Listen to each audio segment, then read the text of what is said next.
Bismillahirrahmanirrahim. Assalamualaikum warahmatullahi wabarakatuh. Alhamdulillah wa syukru ala ni'amillah wal hawla wa la quwwata illa billah. Asyhadu an la ilaha illallah wa asyhadu anna Muhammadan abduhu wa rasuluh. Alladzi la nabiyya wa la rasula ba'dah. Allahumma shalli ala Muhammad wa ala alihi wa ashabihi wa man tabi'ahum ila yaumil qiyamah. Amma ba'du. A'udzu billahi minasy syaithanir rajim.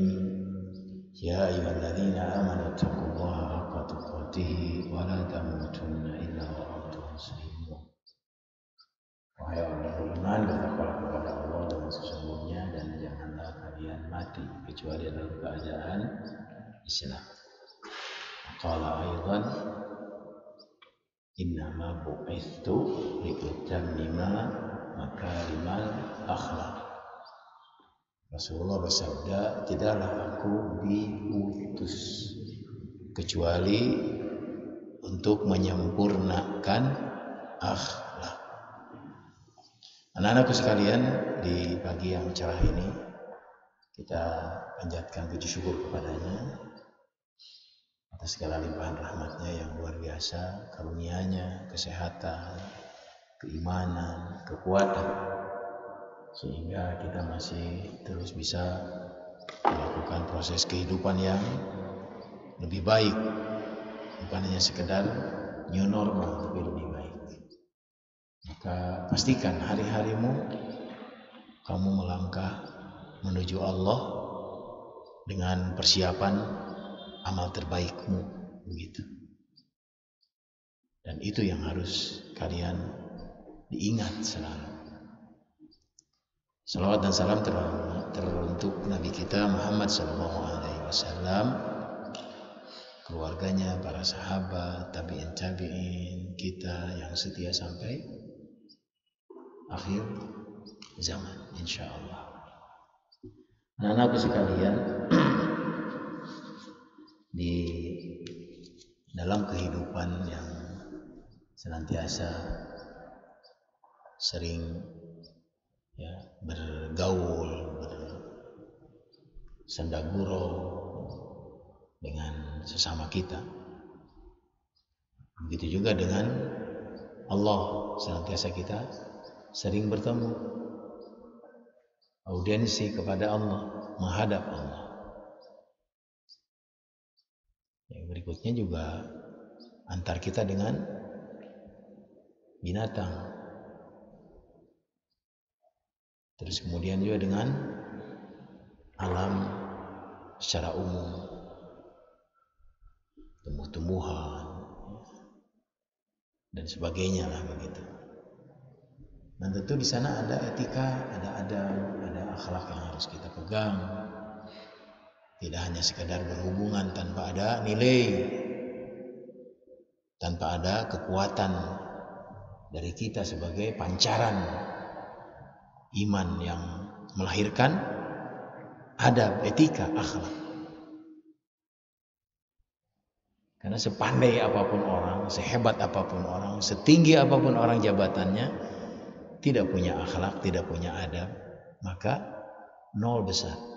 Nggak ada nilai apa-apanya manusia itu. Bahkan adab itu adalah di atas ilmu. Etika, akhlak itu adalah di atas segalanya. Karena di Indonesia ini banyak yang pandai, banyak yang pintar, tapi yang benar sedikit. Yang berakhlak sedikit sekali. Ilmunya aja tinggi, tapi akhlaknya rusak. Padahal sejatinya orang yang berilmu itu harus mengimplementasikan ilmunya, harus membumikan ilmunya, mewujudkan ilmunya dalam kehidupan sehari-hari. Itu yang disebut tadi akhlak, etika. Sebagaimana kita di sini belajar, kamu bagaimana belajar tentang adab, akhlak, mulai dari doa, niat, terus doa, terus sikap kita. Karena sesuai hadis yang tadi saya baca bahwa Rasulullah itu diutus semata-mata untuk menyempurnakan akhlak. Tidak ada untuk menyempurnakan sholat, tidak ada untuk menyempurnakan semua itu di dalam prosesnya. Ya, betul bahwa nilai akhlak itu dari proses kehidupan sehari-hari. Ada kebiasaan-kebiasaan yang kuat dalam diri kita sehingga menjadi wujud karakter. Jadi bisa gitu. Dan terbiasa. Maka penegasan bahwa Rasulullah itu hadir, diutus untuk menyempurnakan akhlak itu sungguh luar biasa.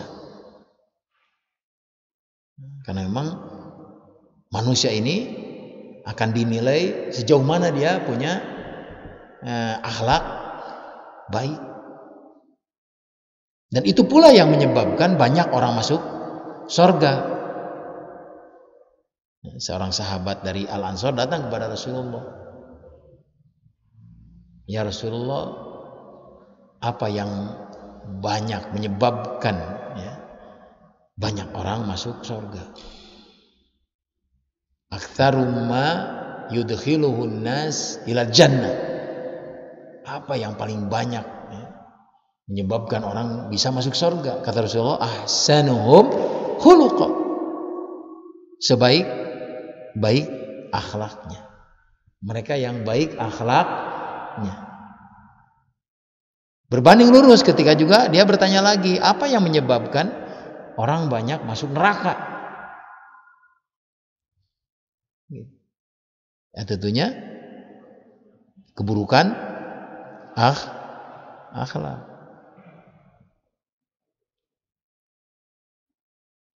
Nah, anak-anakku sekalian, akhlak itu apa sih?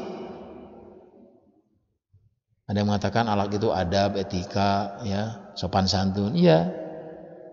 Tapi akhlak lebih punya nilai hanya sekedar adab. Karena akhlak itu didasari oleh ilmu Allah. Kalau adat istiadat Sunda kan belum tentu dia. Ya, tetapi ketika itu memang benar sesuai dengan nilai Islam, itulah yang disebut akhlak. Gitu. Malu akhlak bukan? Berani akhlak. Ya, berjuang akhlak gitu. Takut akhlak juga. Rapi akhlak. Rajin akhlak. Jujur akhlak. Amanah. Jadi akhlak itu global itu. Sehingga Rasulullah mengatakan li utammima makarimal akhlak, kesempurnaan akhlak, kemuliaan akhlak. Berani melawan tantangan, itu akhlak itu. Takut ya, berbuat maksiat, itu akhlak itu. Malu melakukan kesalahan, itu akhlak itu. Apa namanya, risih gitu kalau enggak cepat-cepat ya, menghampiri masjid ketika sudah datang waktunya. Cemas gitu, aduh saya belum sholat baik. Itu akhlak itu. Jadi tidak hanya sekedar suntangan, bahasanya lembut, bergaul baik, itu mah sebagian kecil saja. Termasuk perang, berani membunuh orang, itu akhlak itu. Di orang-orang kafir menghina Islam, biarin aja, yang penting kita malah hidup damai. Itu penakut, itu bukan akhlak. Akhlak itu ketika melihat sesuatu kemungkaran harus dilawan, dicegah, minimal itu dengan hati, maksimal dengan tangan. Man ra'a minkum munkaran fayughayyirhu biyadihi wa illam tastati fa bilisanihi fa illam tastati fa biqalbihi fa innahu min adhafil iman. Kalau kamu melihat kemungkaran, maka cegahlah oleh kamu dengan tanganmu. Kalau nggak bisa, dengan lisanmu. Kalau nggak bisa, dengan hatimu. Dan itulah selama-lama iman. Tapi ada perasaan benci, itu iman masih, itu akhlak itu. Kau melihat temanmu itu merokok, kabur, ya, melawan orang tua. Kalau bisa kamu nasehatin kan? Kamu nggak ingat waktu orang tuamu, ibumu terutama melahirkanmu, keringat itu kalau dihitung itu tetesannya berapa? Merajut itu nyawa. Nggak ingat kamu? Begitu mudahnya kamu memarahi orang tua. Termasuk bapakmu, nggak ingat dia bagaimana dia banting tulang untuk menghidupimu, membimbingmu, membesarkanmu, membiayaimu. Terus kamu seenaknya menghina dia, marah-marah dia, mengancam dia.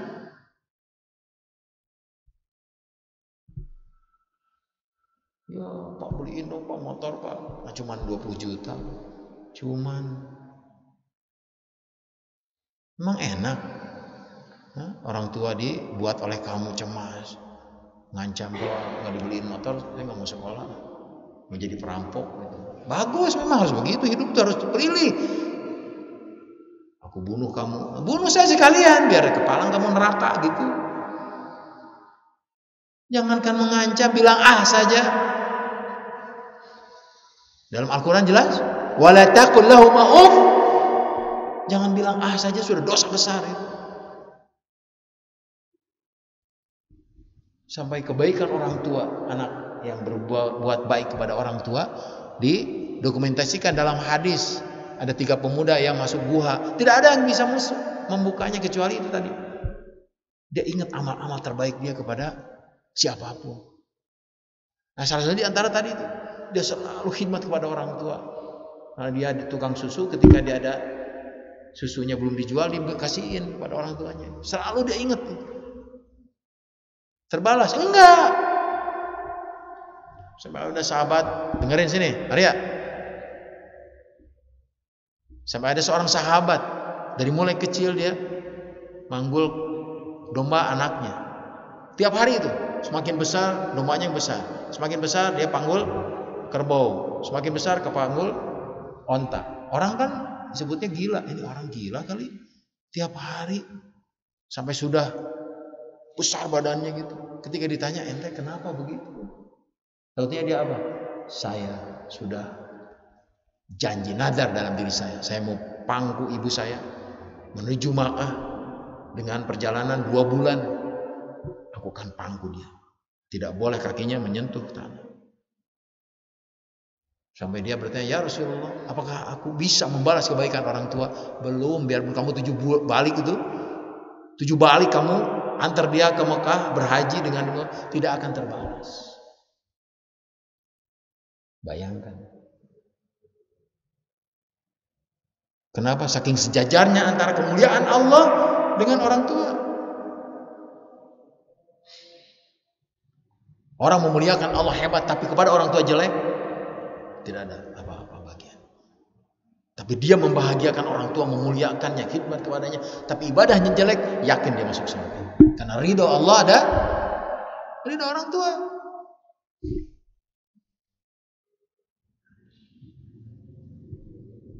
Makanya hati-hati kamu melakukan berbagai kegiatan ataupun komunikasi dengan orang tua, hati-hati. Oh, karena ibuku, bapakku tidak pernah melihara aku dari sejak kecil. Nggak apa-apa.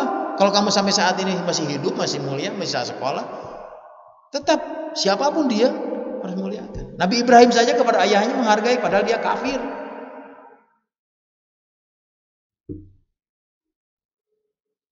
Itu akhlak yang pertama kali kamu bagaimana hidup dengan orang tua, bisa dia tersenyum, menangis bahagia saja tidak boleh menurut Rasulullah. Jangan dia menangis karena kebahagiaanmu. Bayangkan bahagia menangis bahagia saja tidak boleh, apalagi menangis kecewa. Tapi minimal dia kan menangis kan ketika kamu lulus, dia kamu hebat nak. Mama bahagia, tapi mama menangis. Mama menangis orang yang bahagia beda. Coba ambil itunya, air matanya pasti anget. Tapi kalau menangis orang yang sedih, itu dingin sekali. Oh, dia tidak menangis bahagia, tidak menangis sedih, tapi hatinya hancur karena sikap kamu. Kesuksesan, kemuliaan, keberkahan kamu ada di orang tua, terutama ibu. Hati-hati kamu. Saya sejak kecil itu sama bapak saya itu, kan bapak saya sedikit pernah di tentara, hidup jadi pejuang waktu itu, menyembelih PKI berapa itu di Sukabumi dia, dan dia sangat patuh taat sama ibunya. Karena pesan baying itu nenek kakek ya.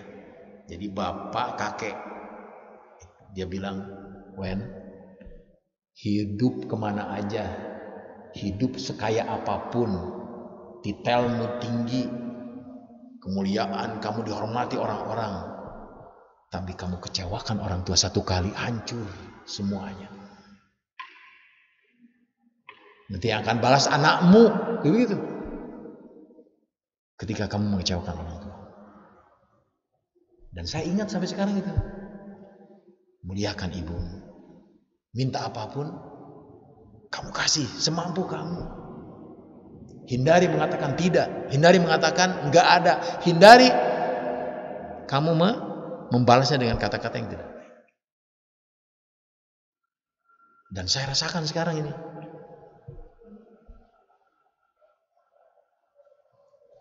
Kecuali kalau kamu tidak mau punya anak, jadi jablay, kelalang keliling, istri di mana-mana, nah itu nggak apa-apa. Tapi emang hidup enak begitu. Hidup paling bahagia itu punya istri soleh, anak soleh, terus penghasilan di kampung sendiri. Teman-teman soleh itu yang paling enak itu.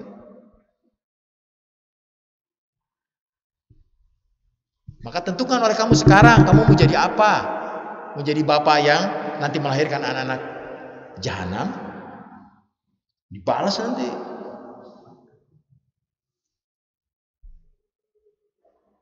Sebab hukum karma itu diantaranya itu. Jika kata Rasulullah, yu'ajjilul dzunub wal iqab, akan aku balas dosa yang pertama kali kepada orang tua. Di dunia masih hidup dia akan dibalas. Kalaupun dia tidak meninggal, sekarang di masa-masa menjelang dia mau dewasa, mau mencapai pekerjaan, aku akan balas susahnya hidup, susahnya sekolah, susahnya biaya sekolah, wah segala susah. Kamu ingat kan ada hukum karma ya? Ya. Hukum karma itu bukan nanti ketika kita punya anak. Dari sehari ini sekarang sudah mulai ada oleh Allah dibalas. Begitu juga sama ketika dia selalu saja menghormati, khidmat kepada orang tua. Hati-hati kalau bicara. Tidak sedikit pun ada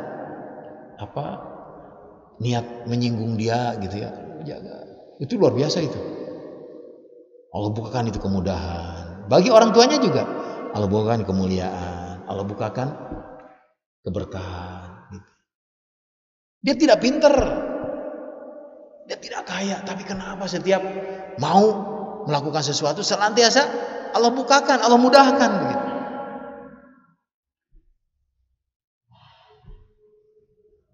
Lihat perpaduan antara kekuatan dia beramal soleh kepada orang tua dan kekuatan doa orang tua kepada Allah. Sebab yang namanya doa orang tua itu tidak akan terhalangi dengan apapun untuk anaknya itu begitu. Makanya kalau orang tuanya salah ngomong saja, apalagi ibunya, jadi itu. Memang saya tahu budak teh, mika keselen. Jadi itu dia, doa itu jadi itu. Selamanya jadi pika keselen terus saja, di mana-mana jadi pika keselen terus saja. Makanya ibu juga harus hati-hati itu. Sampai pernah ada yang terjadi di Sukabumi, ya. Ini anak minta jajan kalau nggak salah apa ya, anak SMA. Ibunya sampai ditakol, payung apa pun ditakol aja ibunya. Saya itu anak tuh nggak dikasih. Ya kan uang tidak selamanya ada kan. Begitu ditakol, kata ibunya, budaknya Lamun cilaka kumaha. Tapi lamun cilaka begitu keluar datang truk hancur itu. Oh, ibunya sampai menjerit marah sampai menyesal dia. Itu lamun. Kita budak lamun cilakanya kumaha. Dosa anak itu. Coba lapor ibunya berdoa. Cilaka sia keluar. Oh, mana teuing. Termasuk dalam kisah seorang ulama besar namanya Zamakhsyari, seorang ulama pengarang tafsir yang di dalamnya itu tafsirnya itu semua apa yang ditafsirkan digambarkan. Misalnya laut dia gambarkan di foto, tentang binatang dia gambarkan, dan dia dipakai sekarang itu oleh Universitas Mesir yang tadinya nggak boleh. Kenapa? Karena di situ ada rahasia-rahasia alam yang dihubungkan dengan Al-Quran. Al-Quran sejak dulu sudah mengatakan itu. Zamakhsyari namanya. Nah, waktu kecil ya, dia ini suka miara itu tuh burung-burung kecil tuh.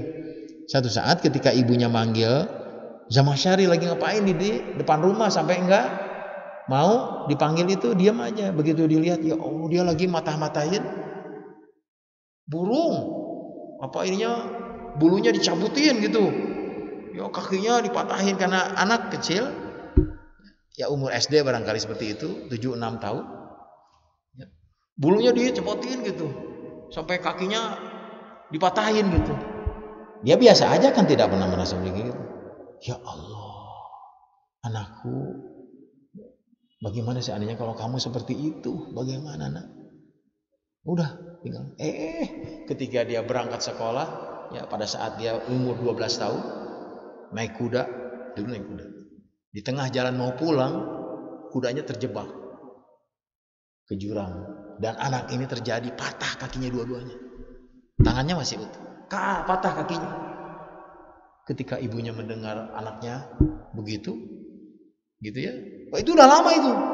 Ibunya melamun, apa yang saya salah? Kenapa bisa terjadi seperti itu?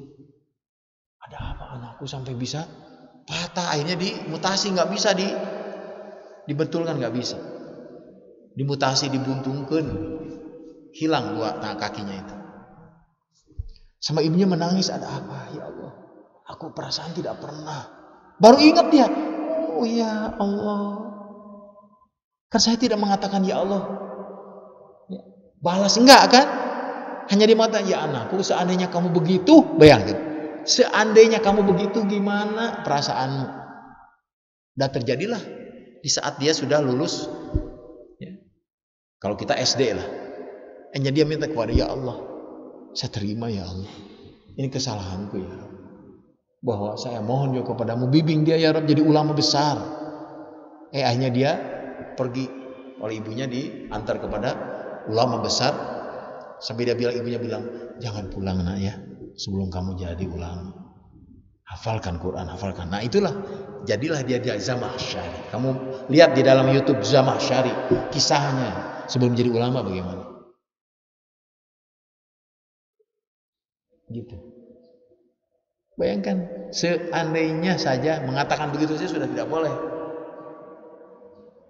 Apalagi aku mengecewakan ibumu, lantas dia berpikir yang enggak, Allah dengar nggak? Dengar. Maka hati-hati. Ya. Perbaiki sikapmu, akhlakmu, peringaimu, bahasamu kepada orang yang sangat mencintaimu, orang yang telah melahirkanmu, orang yang telah membimbingmu, membesarkanmu, membiayaimu.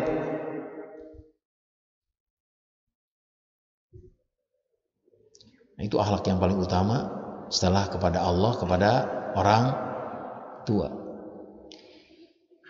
Di dalam Al-Quran juga begitu, hampir sama itu bahasanya.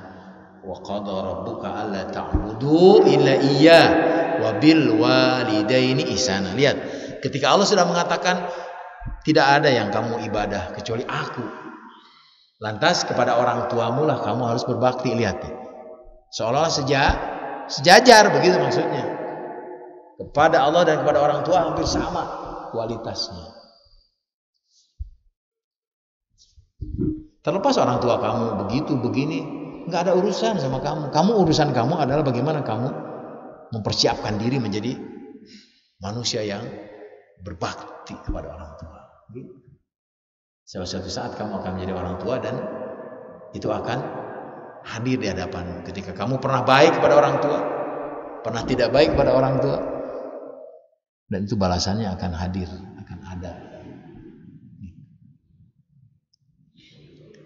Nah, anak-anakku sekalian, maka kembali lagi bahwa kesempurnaan akhlak itu yang paling utama dalam kehidupan kita. Bersikap ramah, ya. Sampai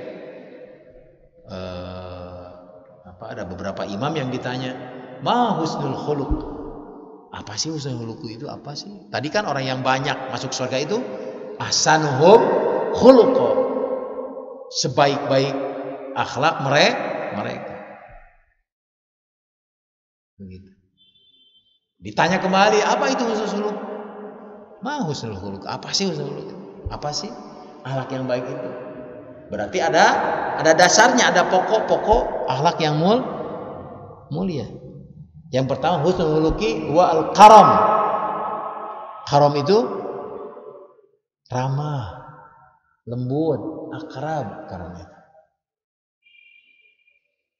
Karam. Yang kedua adalah al-badlah. Al-badlah itu dermawan, suka membantu, memberi, berbagi. Nah itu. Ya berbagi tidak harus selalu berbentuk uang. Berbagi itu berbagi nasihat, gitu ya. Berbagi tenaga, berbagi pikiran, ya. Berbagi kerjaan, begitu. Orang tahu lagi kerja di kelas ini, dia mah santai aja duduk di bangku. Bantulah dia, itu berbagi namanya, dermawan orangnya. Jadi dermawan itu memang secara eksplisit itu berbagi fulus, berbagi harta. Kamu kan harta nggak punya, kalaupun punya bolehlah berbagi sama teman. Mau saum, buka saum, ini aku beli ini nih, ada karaoke, ada tahu pedas, aku beli nih, ayo berbagi. Nah, itu juga berbagi itu. Ini berbagi untuk dirinya aja, bakhil, naudzubillahi min dzalik. Padahal itu merusak dirinya. Bakhil itu merusak dirinya. Karena dia akan tidak mendapatkan keberkahan dan kebahagiaan yang hakiki adalah saat kamu berbagi justru itu. Coba kamu rasakan ketika kamu berbagi, hati itu enak banget. Tapi dengan tulus, jangan berbagi karena terpaksa. Nggak bare wajib tanya kesebelun. Enggak usah, udah aja kalau nggak mau ngasih udah nggak usah. Tapi rasakan ketika berbagi. Jadi orang barat mengatakan, ya, success when you give. Kesuksesan seseorang adalah kapan kamu berbagi gitu. Banyak orang yang kaya tidak berbagi, banyak. Tapi banyak orang miskin pandai berbagi. Itulah kebahagiaan sesungguhnya. Itulah kesuksesan yang sesungguhnya. Nah, kembali ke sini. Karam, lembut, akrab, ramah itu. Yang kedua tadi ad-badlah, dermawan, berbagi. Baik harta, tenaga, pikiran, nasihat, senyuman. Ya. Kata-kata mulia juga berbagi. Ini senantiasa kata-kata itu, kan nggak ada itu pasar atau warung jual bahasa, nggak ada bahasa itu, nggak usah beli dan nggak usah repot-repot cari-cari. Kenapa harus yang dipilih yang rusak-rusak? Yang keluar itu jagung, kancing, apa jagung itu? Bagong, anjing, tahu, bapak, kehet, sia, monyet. Astagfirullahaladzim, luar biasa. Naudzubillahi min dzalik. Hindari itu. Dan nggak susah berbahasa itu. Bilang ente mau kemana ya? Mau kesini Ya anak sebentar ya tunggu. Bahasa kemana sih ya kehet? Astagfirullah. Tadi dia bagong. Astagfirullahaladzim. Ente mau jadi binatang yang kamu sebut? Pantas di Indonesia ini banyak binatang yang rakus itu. Karena memang dari kecil bisa jadi seperti itu. Sudah jadi komandan, sudah jadi pejabat, jenderal, ulama tetap jadi ya bagoy. Karena memang doa itu, kalau kamu mau didoakan sama temannya begitu, nggak apa-apa memang. Kamu nanti yang merasakan. Kamu kalau begitu sama teman, jangan begitu dong. Ana nggak suka loh kamu bilang begitu. Bilang nggak ente. Paling kasar, lu kemana? Tapi nggak pantas seorang santri bilang lu gue. Itu bahasa Cina itu. Orang yang tidak punya akhlak, tidak punya nilai hidupnya. Bilang ente mau kemana ya? Ana mau ke sini. Oh antum gitu gitu. Susah nggak sih bilang anak? Saya kayak gitu. Bilang anak. Di Malaysia itu kebanyakan bahasa Inggris itu. Ayo mau kemana? Oh, ayo mau pergi nih. Sok lihat. Malaysia itu selalu pakai ayu, nggak ada lu gue. Anak-anak remajanya begitu, nggak ada. Saya lama di Malaysia, di Singapura juga begitu. Nggak ada yang bilang, pink, bukan, nggak ada. Bahasa Inggris kan Malaysia, Inggris sama Singapura tuh Inggris. Gitu. Dog mau kemana? Nggak ada. Di dog, mau gitu. Di kita kok aneh gitu anak-anak itu bahasa teh. Sampai di sini saya suka dengar begitu. Yang sampai keluar doa itu. Aneh begitu, monyet segala, asal monyet sih ya. Astagfirullah. Pantes gitu. Doa-doa teman-temanmu kepada kamu juga sama gitu. Ketika jadi pejabat itu nggak pernah peduli sama orang, karena itu tadi ada karakter monyet sama anjing. Ya hidupnya rakus, tak peduli, tidak tahu malu, ego gitu. Rubah. Nanti juga temanmu malu nanti kalau bilang, ente mau kemana? Malu paling dia. Oh, saya mau ke sana. Paling bilang begitu. Budayakan ente ana. Nahnu. Ini bangga sekali kalau bilang gue lu. Kalau jalan-jalan gue lu, bangga. Kok bangga dengan kesalahan? Aneh. Itu akhlak yang rusak itu kalau orang sudah bangga dengan kesalahan. Dan kata Sayyidina Umar, sejahat dan seburuk-buruk orang bangga dengan kesalahannya. Sebaik-baik orang adalah orang yang mengaku kesalahannya itu. Ini bangga ya. Sampai ada grup anak-anak mahasiswa yang tiap hari adu pak besar-besar. Itu. Astaga, gelo kan. Bahkan bangga jinah, difotokan, difilmkan. Apa hidup begitu? Binatang saja tidak begitu. Ada binatang yang tidak pernah dia ketahuan di mana dia melakukan itu. Enggak ada binatang itu. Di antara aja lah onta. Makanya di dalam Al-Quran ada. Apa Al-Quran? Dalam surat apa? Ilal ibili kaifa khuliqat. Alam tara ilal ibili kaifa. Apa kamu tidak merhatikan betapa hebatnya itu? Onta diciptakan kenapa? Di antaranya itu. Onta itu malu, dia cari tempat tersembunyi di mana dia harus melakukan itu. Itu onta itu. Ini manusia geblek. Setan sih. Supaya difilmkan, disebarkan, kok oleh kamu ditonton gitu tuh. Kok aneh gitu. Ini mau jadi apa ini orang? Sama binatang saja ada, binatang yang tidak mau kelihatan. Termasuk gajah itu. Pantas di dalam Al-Quran ada binatang-binatang yang disebut Al-Fil. Ada apa itu? Surat Al-Fil. Walaupun ada sejarah Al-Fil itu yang menghancurkan Raja Habasya. Tapi ada rahasianya juga lain. Al-Ibil. Kenapa kamu harus merhatikan Ibil juga? Onta. Enggak ada bahasa kalab di sana. Ada bahasa kalab itu yang mengulurkan lidahnya, dikasih lidah, dihentak lidah kepada siapa aja yang ngasih akan baik. Itu paling monyet. Ada juga dalam Al-Quran, tapi kehinaan. Terserah lah, kalau kamu mau jadi itu, ya bagus, nggak apa-apa. Dari sekarang memang tentukan kamu sikap kamu. Sampai nggak bisa gitu, nggak bangga gitu melakukan yang baik itu. Aneh, yang justru bangga melakukan yang tidak baik. Ini kan aneh, sudah terbalik kan, tidak normal artinya. Nah, anak-anakku sekalian, luar biasa ya. Akhlak ini sampai Rasul mengatakan yang paling banyak orang masuk surga karena kemuliaan akhlaknya.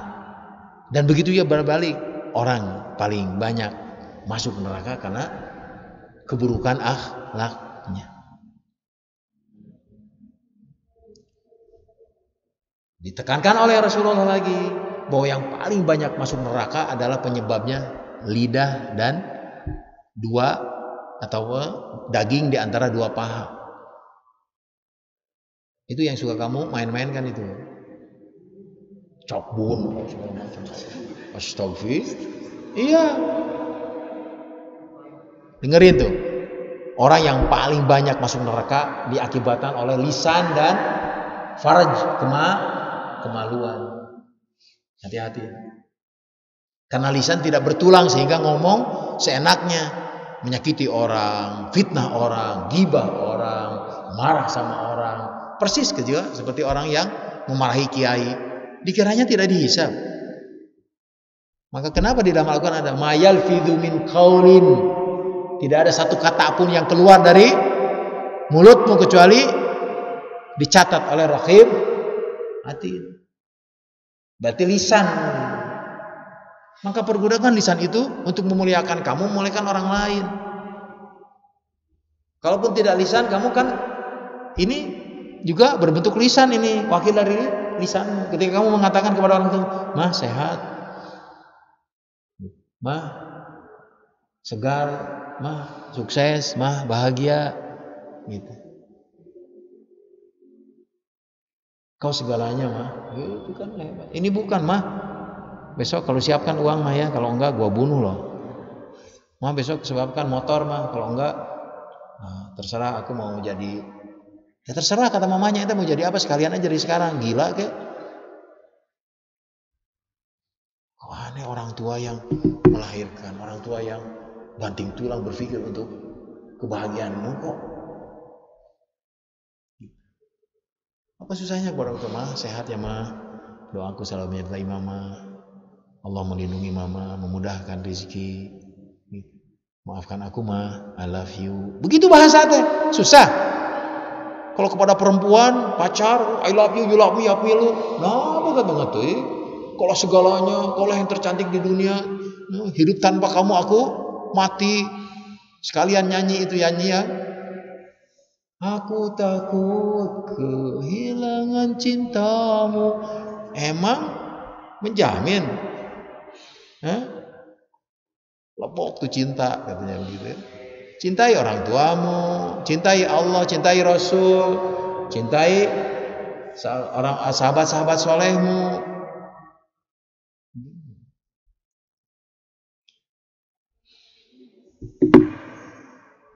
Pastikan hari ini kamu belajar, renungkan sebaik-baiknya. Kalau kalau kita mau hidup bahagia, sukses, berkah, dan mulia. Jadi kembali lagi dasar 3 tadi, husnul khuluqi. Pertama tadi apa? Husnul khuluqi itu karam. Apa karam itu? Arya apa al-karam itu? Iya, apa karam itu artinya? Dido. Jaranggi. Apa karam itu? Karam. Akhlak yang baik itu pertama karam. Apa karam tadi? Ramah, akrab, lembut. Kedua al-badzlah, dermawan, berkorban. Ketiga al-ihtimal. Ketiga tadi belum. Ihtimal itu menahan diri untuk marah. Ya. Aninas, ihtimal aninas, artinya dia selalu saya menahan kalau mau marah teh. Enggak bagus. Kenapa? Karena kalau orang sudah marah hilang kesadaran. Karena masalah uang 10.000 bunuh. Karena pintu tidak dibuka, dihancurin, dibakar. Karena cemburu buta, dicacag. Cari lagi yang lain. Lihat marah itu, lihat. Sampai Rasulullah mengatakan dalam hadis 3 kali, la taghdab, la taghdab, la taghdab. Dakhalal jannah. Jangan marah, jangan marah, jangan marah. Pasti masuk surga. Begitu kata Rasul. Saking dasarnya marah. Orang kalau sudah marah lihat bahasanya, matanya, sikapnya. Dan memang sumber kesalahan itu pada emosi. Ambisi yang tidak tertahan, tidak terkendali. Jadi bahasanya ihtimal itu saking beratnya itu menahan marah jadi luar biasa. Jadi kalau udah marah kan luar biasa. Manusia ini lebih dari binatang. Membunuh binatang paling sudah. Tapi kalau membunuh manusia lagi marah ya. Sudah bunuh, sudah mati, dibakar, dimutilasi. Sampai anak kecil yang tidak tahu menahu dibunuh sama bapaknya, digantung. Astagfirullah, sama rokok. Innalillahi wa inna ilaihi raji'un. Setelah marah selesai, yang ada penyesalan yang luar biasa. Maka hindari anak-anak. Ya. Yang pertama tadi ramah kepada siapapun. Yang kedua berani berkorban, berbagi, dermawan. Ketiga tahan amarah, tahan emosi. Itu 3 saja. Pasti kamu dapat sesuatu yang sedang kamu nantikan. Rahasia yang ada di dalam akhlakul karimah itu luar biasa. Ya banyak ya yang lainnya gitu akhlak. Tapi itu yang sebagai dasar. Kalau yang mau, orang yang tidak mau berkorban, kebalikannya bakhil, malas, cuek gitu. Korbankan waktumu di sini sedikit, capek sedikit. Itu juga berkorban, itu badlah. Berkorban tenaga, waktu, perasaan. Ini sedikit-sedikit sakit. Sedikit-sedikit kabur, sedikit pulang.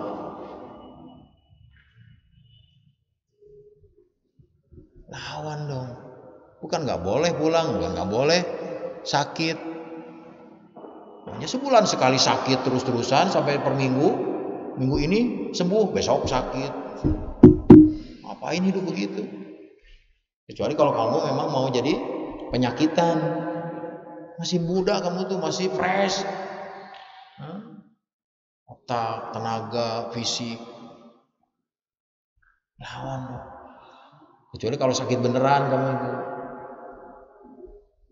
Bukan tidak boleh sakit, tapi sakit-sakit sedikit melawan gitu. Sakit perut, nggak masuk kelas. Sakit, nggak masuk kelas. Payah sekalian. Hidup itu kamu tuh harus lawan gitu. Nanti kelihatan siapa yang senantiasa hidupnya itu lurus, itu fresh gitu. Walaupun dia capek, dia lelah, tampilkan. Tapi tidak usah sombong gitu, tampilkan kalau kamu bisa fresh, jadi sehat. Ngantuk-ngantuk sedikit ya nggak apa-apa. Tiap masuk kelas molor, tidur terus, ngantuk, lawan gitu. Nah, anak-anakku sekalian, barangkali itu saja yang bisa disampaikan. Ya. Inti dari semua apa yang kita lakukan harus mencapai pada puncaknya, buahnya, yaitu tadi akhlak yang baik. Kesempurnakan akhlak. bukan harta, bukan jabatan, bukan popularitas. Akhlak yang baik yang harus kamu raih, karena di situ makna kehidupan yang sesungguhnya, kebahagiaan, kemuliaan dan keberkahan. Oke anak-anakku sekalian, itu saja yang bisa disampaikan. Mudah-mudahan kalian menjadi orang-orang yang berakhlak karimah, berkarakter, nilai-nilai ilahiyah, nilai ajaran Allah Subhanahu wa taala. Terima kasih dan mohon maaf. Wabillahi taufiq. Assalamualaikum warahmatullahi wabarakatuh.